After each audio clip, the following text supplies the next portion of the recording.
sejam bem-vindos para mais uma aula de Direito Constitucional. Nosso tema de hoje é a organização do Estado, mas antes de tudo, eu preciso que você faça essa leitura constitucional. A leitura constitucional dos artigos 18 até o 36 é extremamente importante, porque principalmente o título 3, tudo aquilo que cai em questões de concurso, independente da banca, isso é unânime, traz muita literalidade da lei. Eu vou te dar as bases, os pilares, para que você entenda o que está escrito naqueles artigos. Mas o texto do artigo eu preciso que esteja no seu coração. Então, pausa o vídeo, vai fazer a leitura, deixa de preguiça e vamos seguir então. Já começo trazendo para vocês um conceito. Quem aí de casa consegue me definir o que é Estado? E aí, na sua visão, o que é Estado? É a reunião de um povo sobre um determinado território dotado de um governo soberano. Olha as características já nesse conceito. Reunião de um povo sobre um determinado território, então já tem povo, território, dotado de um governo soberano. Não adianta ter um território, ter um povo, se não existir um governo soberano. Também não adianta existir um governo soberano, um território, se não houver um povo. Então, esses três elementos que nós acabamos de identificar aqui nesse conceito inicial é essencial para que a gente entenda o que é um Estado, como se desenvolve um Estado e como funciona a organização desse Estado. Aqui, como eu já citei para vocês, os elementos povo, território e um governo que? Soberano. E aí você me pergunta, Laís, para que existe um Estado? Para que existe um Estado? Lembrando que aqui nós estamos falando de Estado com E maiúsculo. Estado, nação, República Federativa do Brasil. Território brasileiro como um todo, que tem um povo e um governo soberano. Esse é o nosso Estado, não Estado de municípios, Estados e municípios. E qual é a finalidade de ter uma nação, de ter um Brasil? Qual a finalidade do Estado? E eu te pergunto, te dou um tempinho para você responder. E aí, na sua opinião, para que serve o Estado? Bom, por incrível que pareça, o Estado, na teoria, ele existiria para conceder, para organizar o bem comum a todos. Atingir através de leis, de decretos, de constituição, de leis orgânicas, de tudo isso que a gente está estudando aqui. Toda essa estrutura serviria para atingir o bem comum a todos. Esse é o nosso Estado. É lindo demais estudar essas coisas, né? E é muito triste ir para a realidade. Mas vamos em frente. Lembrando aqui para a gente passar esse slide, o conceito de Estado, reunião de um povo sobre um determinado território, mas eles precisam ser dotados de um governo que? Soberano. Por isso que os elementos do Estado é povo, guarda no coração, território, governo. Esse governo tem que ser o quê? Soberano. E se te perguntar no concurso, se tiver lá, qual a finalidade do Estado? Para que serve o Estado? O fim é atingir o bem comum. Vamos em frente? Nós já falamos sobre forma de governo. Nós já falamos? Nós já vimos que o governo, ele pode ser uma república ou ele pode ser o quê? Uma monarquia. Nós já estudamos esse assunto e a essa altura do campeonato você já revisou pelo menos 20 vezes esse tema. Então você já consegue me dizer qual a diferença entre república e monarquia? Lembram que a monarquia ela é passada de forma hereditária, de pai para filho? Lembram que a monarquia não tem fim? Ela é vitalícia, pelo menos enquanto aquela pessoa tem vida e não renuncia ao seu cargo, ela está lá no poder. E não tem obrigação nenhuma O chefe do poder não tem obrigação nenhuma de prestar contas ao quê? À sociedade. Essa é a nossa forma de governo? Não. Nós somos uma república federativa. República, quais os elementos principais de uma república você já sabe. Nós temos mandados de tempo determinado. Não é passado de pai para filho, de família para família. Nós elegemos os nossos representantes através de eleições. E eles têm sim o dever de prestar conta. Então, guarda comigo quem estiver anotando. República tem eleição, tem mandato, tempo determinado e tem o dever de prestar contas. Já a monarquia não tem eleição nenhuma, é passado de forma hereditária, o poder é vitalício e eles não têm dever nenhum de prestar contas. Acompanha comigo o próximo slide. Sistema de governo. Nós temos dois sistemas, olha lá, presidencialismo e o parlamentarismo. Eu já te pergunto de cara, nosso Brasil, qual o sistema adotado?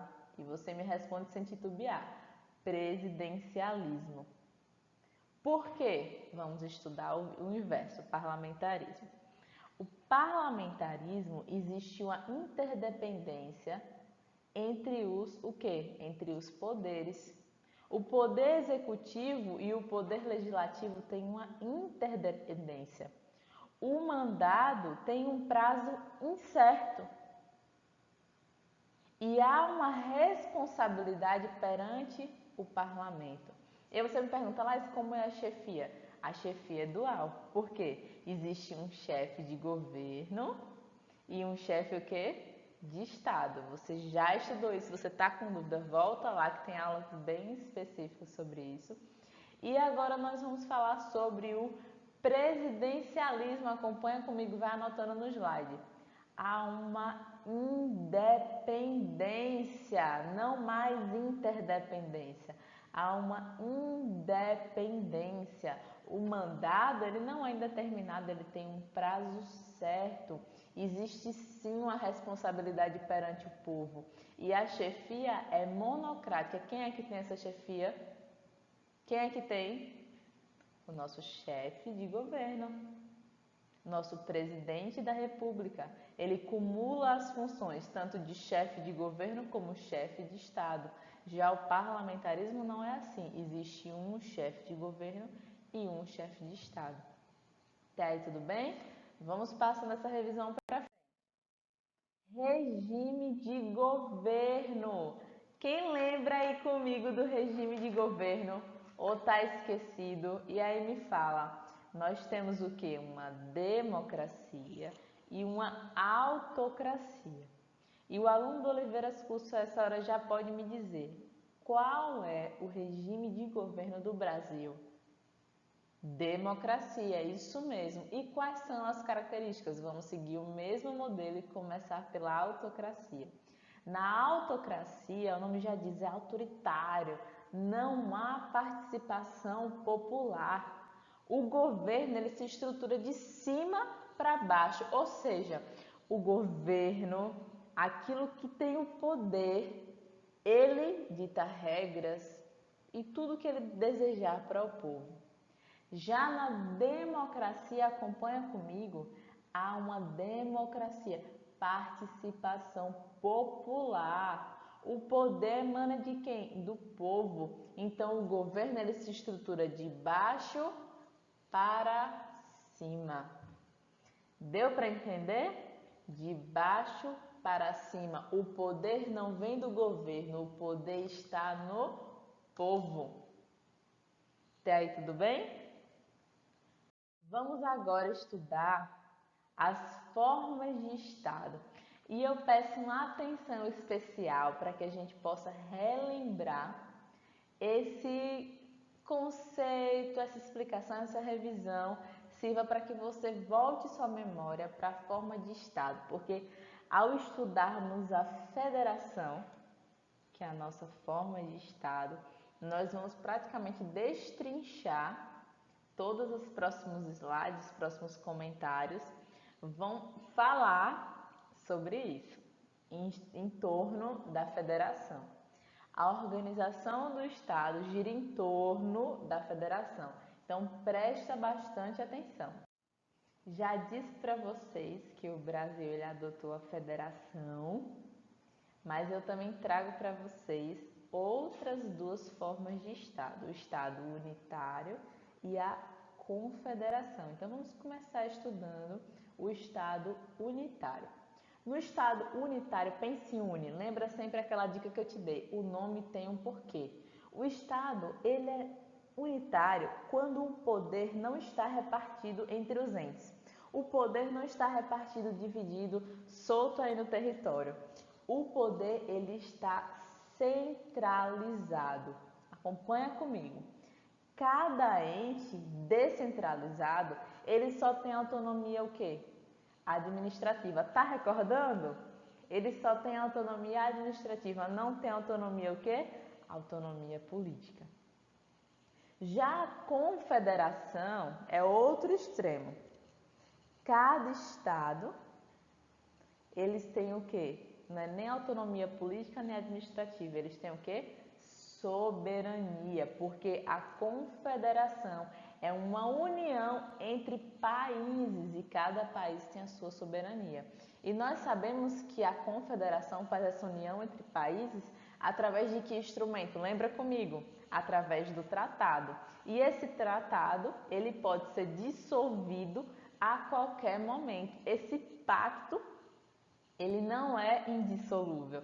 A qualquer momento, um país, ao seu bel prazer, de acordo com aqueles termos, pode se retirar desse pacto da confederação. E agora, para encerrarmos, na verdade, iniciarmos o nosso estudo, nós vamos relembrar quais são as características da federação. Primeira e muito importante característica: o poder não é centralizado. O poder é o quê? Descentralizado. O poder está distribuído entre os entes. Os entes não têm só autonomia administrativa. Os entes também têm autonomia o quê? Política. O pacto que une os entes, o que é entes? Lembram disso? União, Estados, Distrito Federal e município. O pacto que une esses entes é indissolúvel. Então, o Estado não pode simplesmente dizer: eu sou Estado X, eu sou muito bom, eu sou autossuficiente, eu vou me separar. Isso pode acontecer? Não. Nós temos um pacto indissolúvel. É vedado o direito de secessão. Na nossa federação, nós estamos todos amarradinhos um no outro. Apesar de acontecer bastante atitude preconceituosa com nordestinos, enfim, os entes são um só, estão interligados e cada um possui autonomia o quê? Política. Quem criou esses entes? Foi um pacto? Quem criou esses entes foi a nossa belíssima, a nossa maravilhosa Constituição Federal. Cadê ela aí? Mostra a sua Constituição para mim. Bom, e eu te pergunto, nós falamos que esses entes eles não têm só autonomia administrativa, eles também têm autonomia política. E esse é o ponto que eu queria chegar com vocês. Lembram da autonomia política? Tá aqui embaixo no slide, acompanha comigo. Autonomia política, capacidade de se auto-organizar, capacidade do autogoverno, capacidade da auto-administração e capacidade da autolegislação. Até aí, deu para entender? Ou quer que eu relembre com você? Bom, só para garantir, vamos relembrar juntos. Laís, o que é a auto-organização? Pega seu resumo lá da aula de auto-organização, não espera pela professora, vem comigo. Auto-organização, o poder, ele se organiza através de uma constituição, o ente se organiza através de uma constituição ou através de uma lei orgânica. E aí eu te pergunto, qual a diferença? Qual a diferença? A Constituição pertence aos estados, Lei orgânica pertence ao município e ao Distrito Federal. Mas qual a pegadinha do Distrito Federal? Apesar de ser uma lei orgânica, ela tem matéria, ela tem conteúdo de quê? De Constituição. Tá lembrando de lá e já falando isso na sua cabeça umas aulas atrás? Bom, e o autogoverno? Olha aqui o segundo tópico. Autogoverno, acompanha comigo. Ele tem capacidade, a gente tem capacidade de estruturar o quê? Os seus poderes, autogoverno, poderes, executivo, legislativo e judiciário. Até aí tudo bem? E qual a pegadinha? O Distrito Federal e os municípios, eles têm um autogoverno o quê? Limitado. Isso mesmo. Por que, Samarinha? Me responde. Porque eles não conseguem estruturar o poder judiciário.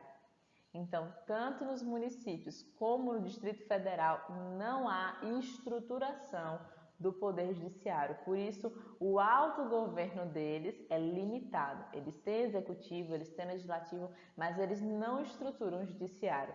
Bola para frente, autoadministração. Falou de autoadministração, lembra de bens, lembra de servidores. É a capacidade do ente de cuidar, de gerir, administrar os seus bens e os seus servidores.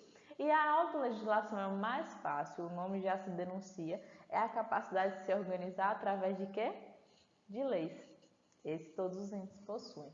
Então, lembra da pegadinha do autogoverno com relação ao Distrito Federal e da auto-organização com relação ao Distrito Federal e lembra da pegadinha do autogoverno com relação aos municípios e ao Distrito Federal. Se não entendeu, volta para a aula sobre federação, tá bom? Sobre a forma de Estado, que lá está detalhado um por um. É muito mais tempo de aula só falando disso. A gente aqui resumiu em 17 minutos tudo que a gente tinha falado em várias e várias aulas. E agora eu já sigo com vocês para o artigo 18. Acompanha comigo. Quero que vocês façam a leitura. Já peguem a Constituição e comecem a ler comigo os artigos que eu vou citar e também anotar, porque alguns eu só vou pedir para você anotar e fazer uma leitura posterior. Bom, a organização político-administrativa da República do Brasil compreende o quê? União, os estados, o Distrito Federal e os municípios. Até aqui já derruba muita gente. Porque às vezes o concurso pega e adiciona aqui vírgula, território. Tá certo isso? Não, território não é ente. Território não é ente. Quais são os entes? União, Estado, Distrito Federal e município. Todos eles são autônomos, eles têm autonomia o quê? Política, mas outra questão que cai muito em concurso, diz que nossos entes eles têm autonomia administrativa, isso está errado. Nós temos autonomia política e eles estão todos constituídos pela Constituição. E aí a gente já derruba outra porrada de questões que falam que os entes foram instituídos por leis ordinárias, e não foi. Os entes eles foram instituídos pelo quê? Pela Constituição Federal. Nossa linda, nossa maravilhosa Constituição de 1988. Então você vê que de um artigo simples, os concursos não cansam de tirar questões. E só a leitura mais atenciosa desse artigo já faz você passar na frente daquele seu concorrente que está um pouco desatento. Você vai tentar ajudar ele na hora do estudo, mas na hora da prova é você e Deus. Não tem prof. Laís, não tem ninguém lá, não tem nem concorrência. A luta é contra você mesmo. Então, na hora da aula, se você está desfocado, presta atenção. Eu vou fazer de tudo para que essa aula não seja massiva. Vamos começar a estudar sobre o Distrito Federal? É um ente. Ele tem autonomia, mas a autonomia dele é o quê? Calma, vamos estudar. Brasília é a capital federal. Respira. Concurso alega que não é. Mas isso é questão água com mel. Se o aluno do Oliveiras Curso errar essa questão, aí prof lá e chora no sábado à noite, viu? Porque Brasília é a capital federal. A gente aprende isso em geografia e repete aqui em direito constitucional. Porque às vezes você está tão cansado na prova que está lá um texto enorme, não sei o que, falando de história, chega lá, Brasília é a capital federal. Você vai assim, não, tá errado. Não, lembra sempre, Brasília é a capital federal. E para Brasília, há uma coisa que eu quero chamar a atenção de vocês. Lá não pode haver o quê? Divisão de municípios. Olha que interessante. Viu aí que interessante? Capital, ou desculpe, Distrito Federal não pode se dividir em municípios. É isso mesmo. É isso mesmo. Deu para entender? Não há divisão de municípios no Distrito Federal. E como é que ele se rege? Ele é regido pela lei orgânica, mas tem duas pegadinhas sobre o Distrito Federal que eu quero lembrar para vocês. O Distrito Federal, ele é regido pela lei orgânica, mas essa lei orgânica, ela tem conteúdo de quê? De Constituição. E outra coisa, o Distrito Federal é um ente, ela tem autonomia política, mas a sua autonomia política é o quê? Limitada. Por quê? Porque ele não estrutura o poder judiciário. Lembram disso? A gente acabou de falar que a autonomia, né? A autonomia política do Distrito Federal, ela seria o quê? Limitada. E tem mais uma característica sobre o Distrito Federal que eu quero que você anote aí no seu slide impresso, na sua impressão dos mapas mentais, que é o seguinte: existem alguns órgãos públicos que são organizados e mantidos também lá no Distrito Federal pela União. E esses órgãos são Poder Judiciário, Ministério Público, Polícia Civil, Polícia Militar e Corpo de Bombeiros Militar. Deu para anotar? Poder Judiciário, Ministério Público, Polícia Civil, Polícia Militar e Corpo de Bombeiros Militar. Isso mesmo, são organizados e mantidos pela União. Isso é recente. Desde a emenda 69, que foi instituído isso, foi delimitado isso.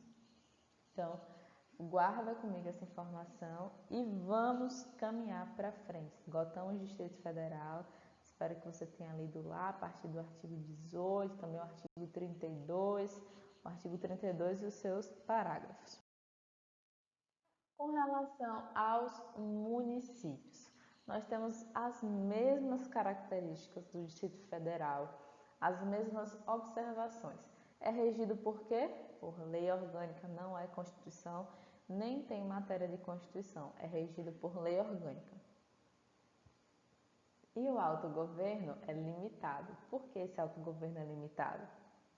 Lembra aí comigo, por que esse autogoverno é limitado? Você já sabe isso de cor. Porque o município, ele não estrutura o poder judiciário. Laís, por que você repete tanto isso? Porque eu não quero que isso te derrube no concurso público. Eu quero te ver assinando o termo de posse daquele cargo. Eu quero estar do seu lado, eu quero tirar uma foto com você. Quero todo o orgulho do mundo e publicar isso. Então, eu preciso que você guarde o autogoverno. É limitado tanto para o município como para o Distrito Federal, porque eles não organizam, não estruturam o poder judiciário. O último ente que vamos detalhar aqui são os territórios. Eu já te pergunto, território é ente? Não, então não é o último ente que nós vamos estudar aqui.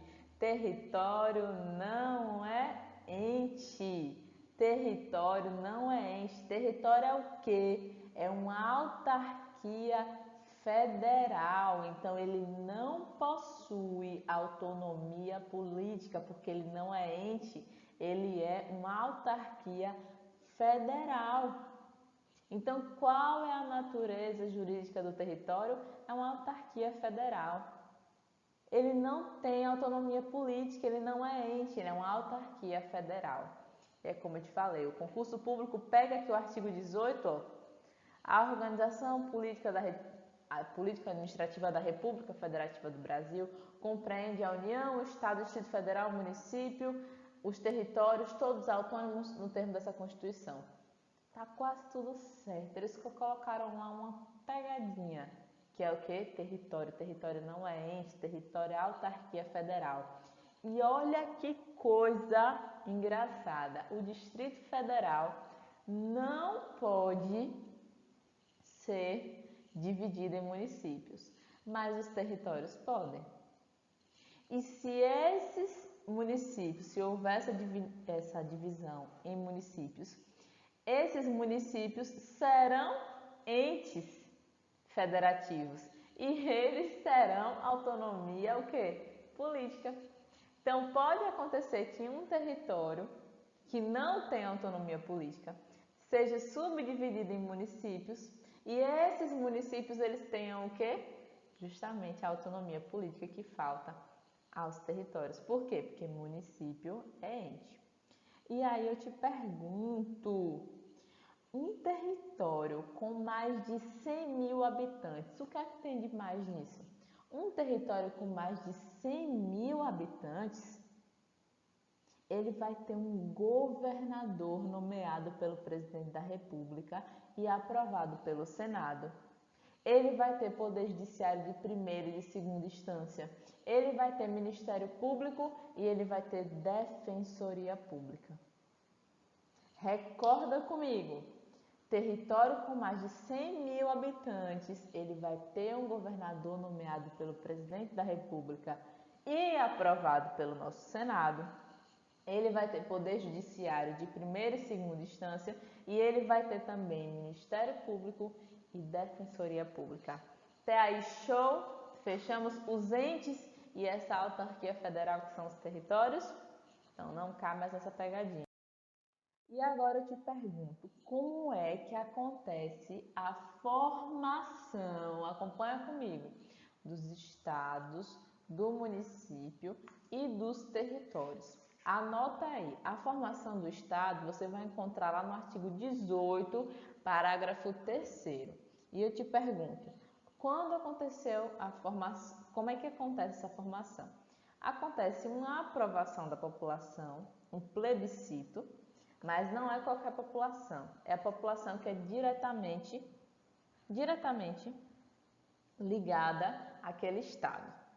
E uma lei complementar federal vai postular sobre a separação, a divisão, a incorporação, a criação de um novo estado. Então, aconteceu isso recente lá no Pará. E aconteceu uma divisão entre Tapajós e Carajás. Mas o que aconteceu primeiro? Houve um plebiscito. E aquela população diretamente interessada votou que não queria que acontecesse essa divisão do Pará. Até aí tudo bem? Mas o que o concurso quer saber não é sobre o Pará. Ele quer saber se o povo votar que sim, que quer dividir um estado, a lei complementar federal, os legisladores, eles vão ser obrigados a dividir esse estado? Não. Nesse caso, a vontade popular não vincula. Não vincula. Então, para que serve? Possibilita.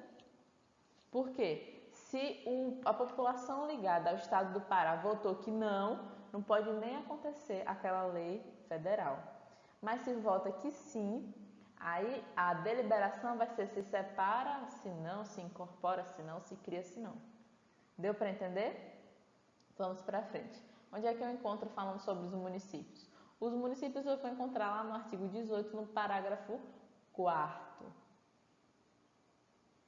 É feito através de quê? Lei complementar federal.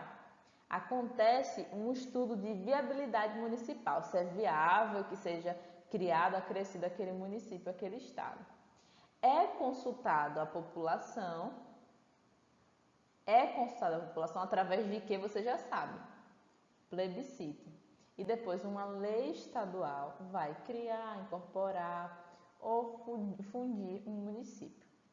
Deu para entender? Uma lei complementar federal precisa ser editada para que autorize-se a criação, a fusão, a incorporação de um município. Havendo essa lei, existindo uma lei complementar federal, vai ser feito um estudo de viabilidade, se aquele município é viável, se aquela alteração naquele município, se aquela criação daquele município é viável. Há também uma consulta popular, um plebiscito, e por fim, uma lei estadual vai instituir aquela movimentação naquele município, seja criação, incorporação ou fusão. E eu te pergunto, e os territórios? Acompanha comigo os territórios. Está lá no artigo 18, parágrafo 2º, todos no artigo 18 dos seus parágrafos. Lembrando, 18, parágrafo 3, os estados, 18, parágrafo 4, os municípios e 18, parágrafo 2º, os territórios. É criado, incorporado, fundido através de quê? Lei complementar federal. Então, repete comigo. Plebiscito e lei complementar federal, movimenta os estados. Lei complementar federal possibilita, depois é feito um estudo de viabilidade, depois um plebiscito e, por fim, uma lei estadual para a criação, incorporação, fusão de quê? De municípios. Já os territórios contam com lei complementar federal. Então, lembra, lei complementar federal, município, lei complementar federal e estadual. Beleza? Agora, eu quero ler com vocês esse artigo, deixa eu fechar minha câmera aqui. É vedada à União, aos estados, ao Distrito Federal e aos municípios, o que é isso aqui? É vedada aos entes estabelecer cultos religiosos ou igrejas, subvencioná-las, embaraçar-lhes o funcionamento ou manter com eles os seus representantes, relações de dependência ou aliança, ou seja, é uma vedação à escolha de uma religião oficial por aquele ente. Porque o nosso estado é um estado o quê? Laico. Mas olha a pegadinha, ressalvada na forma da lei a colaboração de interesse público. As religiões, os cultos religiosos, as igrejas, enfim, elas podem colaborar com o interesse público na forma da lei, mas não pode haver submissão, não pode haver embaraçamento, não pode haver aliança entre igreja e Estado. Isso te lembra alguma coisa? É isso mesmo. Na nossa história, na nossa Idade Média, havia o quê? Estreita relação entre Estado e o quê? Igreja. Isso causou muita confusão. Nossa Constituição, como ela é laica, ela garante que não aconteça esse embaraçamento entre Estado e religião. Isso feriria o princípio do Estado laico. Mas na forma da lei pode haver uma colaboração desde que haja o quê? Interesse público. Olha outra vedação, é vedado aos entes recusar fé aos documentos públicos. Como é que eu tenho um documento público e o meu ente se recusa a dar fé? Como é que eu tenho uma planta do meu imóvel autenticada, uma planta liberada por um órgão público, pela EMURB, e vem lá o município e diz, não reconheço isso, não dou fé não, esse documento. Claro que tem que dar fé, ele tem que dar fé aos documentos públicos. E também é vedado que aconteça criação de distinção entre brasileiros ou preferências entre si. Quer ver um exemplo? Já aconteceu licitação para fazer um concurso público e só poderiam ser inscritos naquele concurso público os membros de um estado X. Isso é criar distinção entre brasileiros. Então, a nossa Constituição vedou aos municípios esses 3 incisos aqui. E no seu questionário que você já respondeu, aconteceu pelo menos 2 questões falando sobre isso, para você ver a frequência, como acontece a pergunta literal desse artigo. Então, lembra sempre, na forma da lei pode haver colaboração de interesse público entre Estado e Igreja. De outras formas, não. Os nossos entes, Estado, Distrito Federal, município, União, tem que dar fé aos documentos públicos e não pode acontecer distinção entre brasileiros ou criar preferências entre si. Fechou? Agora, nosso último assunto de hoje, intervenção. O que é, Laís, pelo amor de Deus, intervenção? Minha gente, nós estávamos vivendo uma intervenção há pouco tempo. O estado do Rio de Janeiro sofreu uma intervenção federal. E aí eu já trago para você o conceito. Há uma possibilidade, essa possibilidade é a intervenção excepcional, ou seja, de forma excepcional, de acontecer uma supressão da autonomia política. Um ente maior suprime a autonomia política de um ente menor, ou seja, a União suprime o Estado e o Estado suprime a autonomia política do município, mas só de forma o que, Laís? Excepcional. Não me venha a questão dizendo que intervenção federal é regra. Não é regra. Intervenção, seja qual for, federal ou estadual, ela é exceção. Mas aí eu pergunto para você, a União poderia limitar o município? Limitar politicamente? Ou seja, a União poderia fazer uma intervenção aos municípios? E aí? E a resposta é não. União só faz intervenção a estados e os estados só fazem intervenção a municípios. Mas presta atenção. Lembra que a gente acabou de estudar que os territórios podem ser divididos em municípios? Pois bem, esses municípios de territórios podem sofrer uma intervenção da União. Somente esses municípios de territórios. Então, eita, aqui está errado no slide, ó. Conceito, acabei de falar para vocês que é uma exceção, não é isso?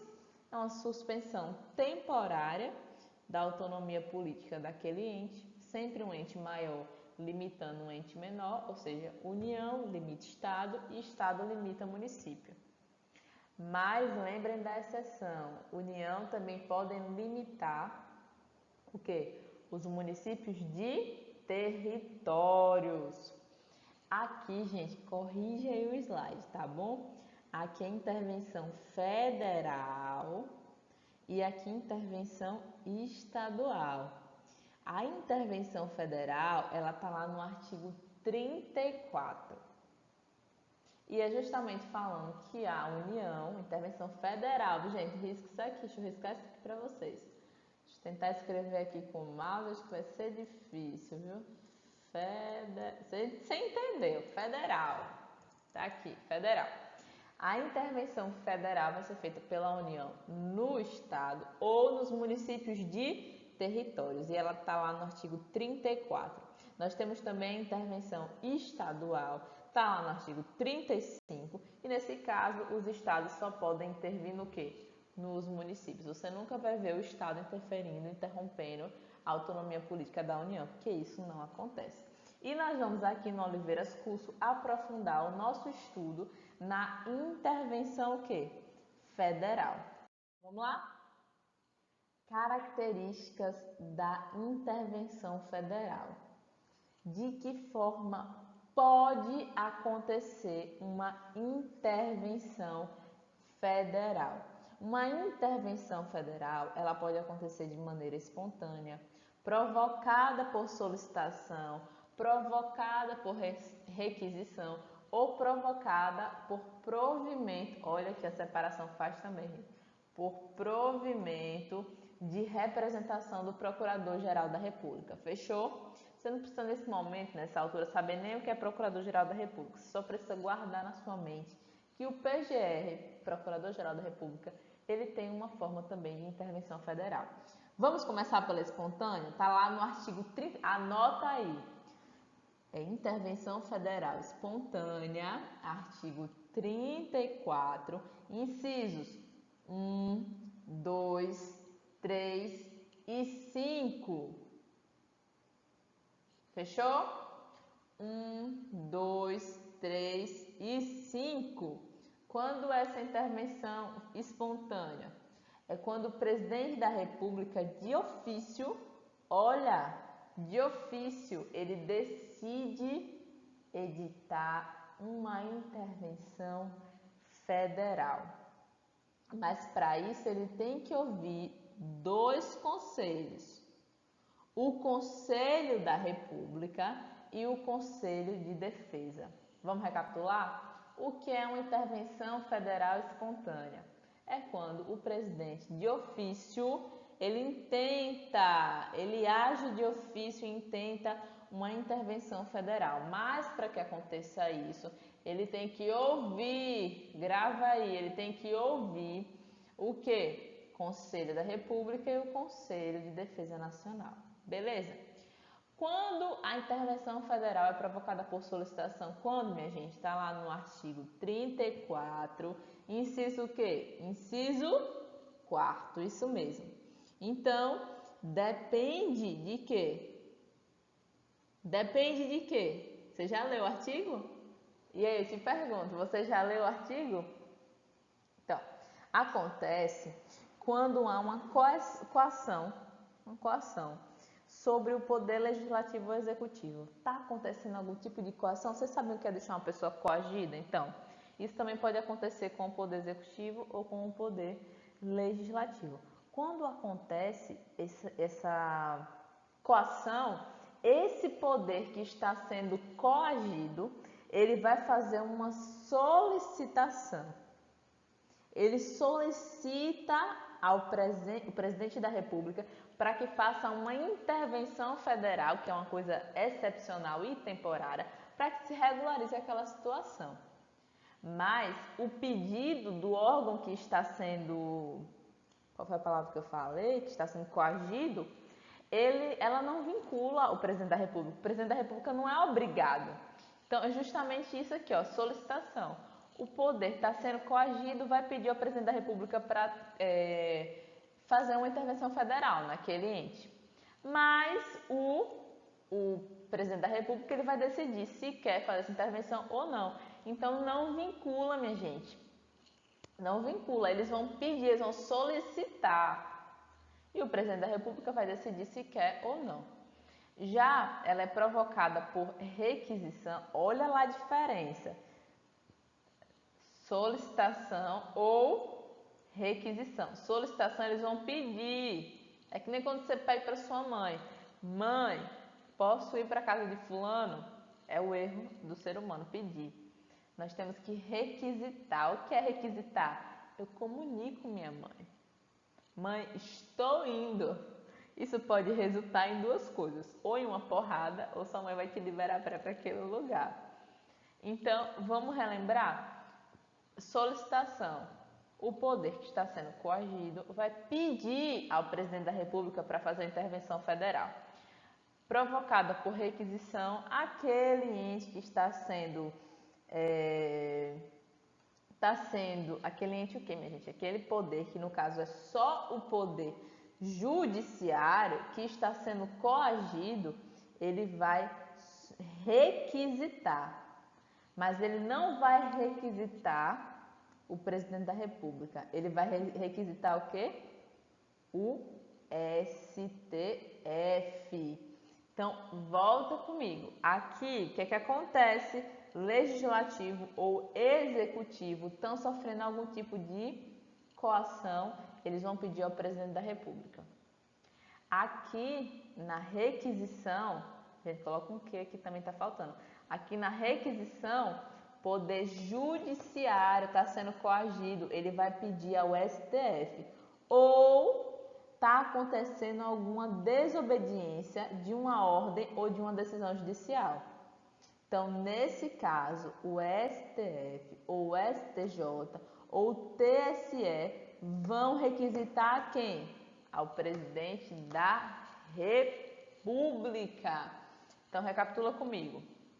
Poder legislativo ou poder executivo estão sendo coagidos, o que é que vai ser feito?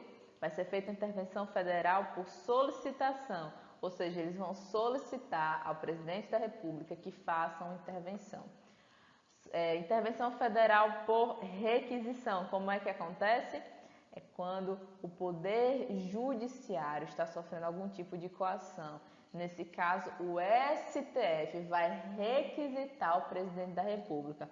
Ou quando acontecer uma desobediência de ordem ou uma decisão judicial. Olha que instabilidade. Minha gente, imagine se o Poder Judiciário ele decide alguma coisa e há uma clara, uma expressa desobediência.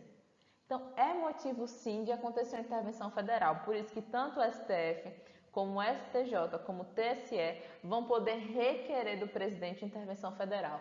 E nesse caso, o presidente da República, ele está obrigado a provocar uma intervenção federal. E a última e não menos importante, quando há um desrespeito ao quê?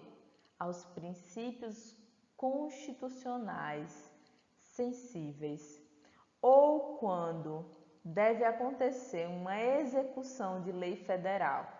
Estou tirando isso da onde? Lá do artigo 34, que eu acabei de citar para vocês quais são os incisos.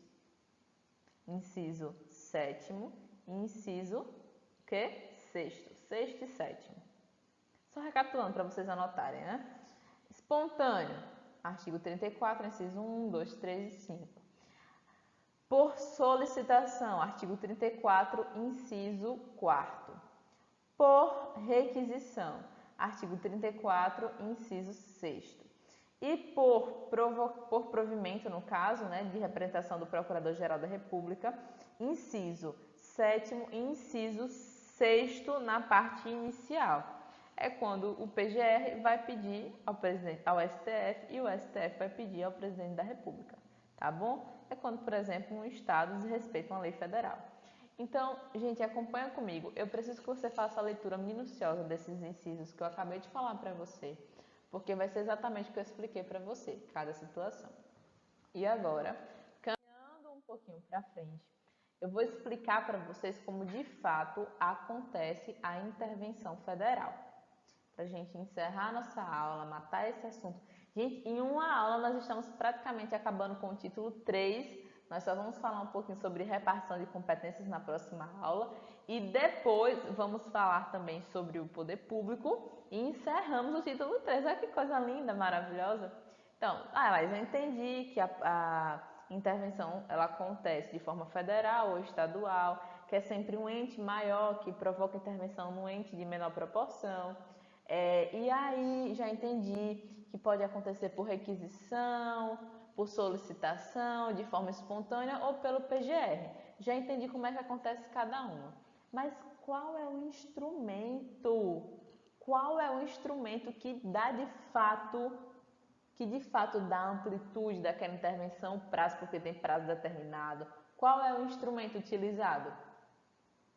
Você me diz? É um decreto do chefe do executivo, seja o presidente na intervenção federal ou o governador na intervenção estadual. Fechou? Então, por meio de que o presidente e o governador se manifesta?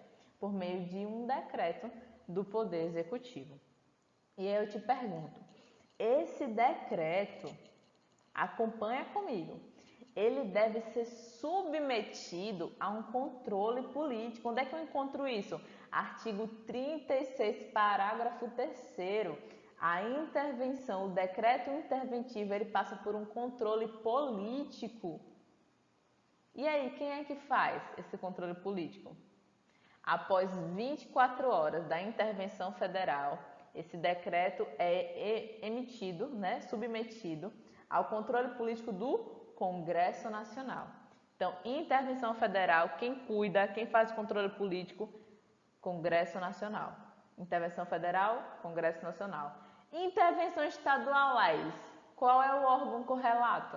A Assembleia Legislativa. Fechou?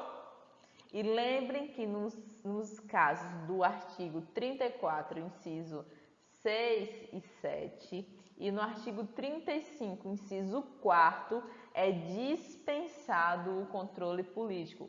Anota de novo. Artigo 34, inciso 6 e 7, E artigo 35, inciso 4º, é dispensado o controle político. Qual é o prazo desse controle político? 24 horas. E aí você me pergunta, lá e se tiver em recesso parlamentar? Vocês sabiam que os parlamentares têm férias no meio do ano, eles têm um recesso e no final tem férias, podem tirar suas férias e gozarem quando quiserem? É aquele negócio, né? Estudar para ser um parlamentar, para ter 2 férias no ano, um recesso parlamentar e as férias. Mesmo que aconteça, que esteja em recesso parlamentar, é convocada uma reunião extraordinária para que em 24 horas seja deliberado sobre aquele decreto de intervenção federal. Por quê, Laís? Isso é uma segurança jurídica. Vocês lembram dos freios e contrapesos? Vocês lembram disso? Lembram que um poder, ele freia, limita o outro poder? Então, o que está acontecendo aqui? O legislativo está vendo se o decreto do executivo realmente está o quê? Ok. Apesar de serem autônomos, os poderes, eles são o quê? Quem lembra? Isso mesmo. Então, autônomos e independentes entre si. Então, eles têm ligação, existem freios e contrapesos entre eles. E agora nós vamos falar sobre o fim da intervenção, para nós encerrarmos também a nossa aula. A intervenção, acompanha comigo, a intervenção, ela tem fim, e quando ela tem fim, porque ela tem um prazo determinado, há um retorno das autoridades afastadas. Vamos supor, naquela intervenção federal foi afastado um governador. Se aquela intervenção federal acaba, o governador automaticamente ele retorna às suas atividades. Mas preste atenção na pegadinha. Eles só voltam se eles não tiverem nenhum impedimento legal. Vamos supor que a intervenção federal que aconteceu no Rio de Janeiro tivesse afastado o governador do Rio. E essa intervenção durasse 5 anos. O mandato daquele governador já tinha acabado? Sim. Ele vai voltar para quê? Ele não pode voltar. O mandato dele já acabou. Tudo bem que ele passou o mandato dele todo intervido federalmente, mas é assim que acontece. Então, lembre, foi o fim da intervenção, os mandados, o quê? As autoridades retornam, a não ser que aconteça nenhum impedimento legal. E o impedimento legal que os concursos públicos mais trazem é esse. Governador fulano de tal passou todo o seu mandado durante a intervenção federal. Quando ele retorna, ele terá mais 4 anos para governar. Aonde isso, minha gente? O mandato dele tem prazo certo. O problema dele se o estado dele estava intervido federalmente. Então, guarda no coração. Eles vão voltar automaticamente, a não ser que estejam impedidos legalmente. Beleza? Guarda isso no coração. E, encerrando mais uma aula, eu desejo a você bons estudos, desejo que você resolva novamente o questionário, porque agora você vai tirar nota 10. Não desiste, se tiver com qualquer dúvida, fala comigo. E, para quem já está aí com assunto acumulado e vai estudar, nossa próxima aula vai falar sobre repartição de competências. Então, acompanha comigo.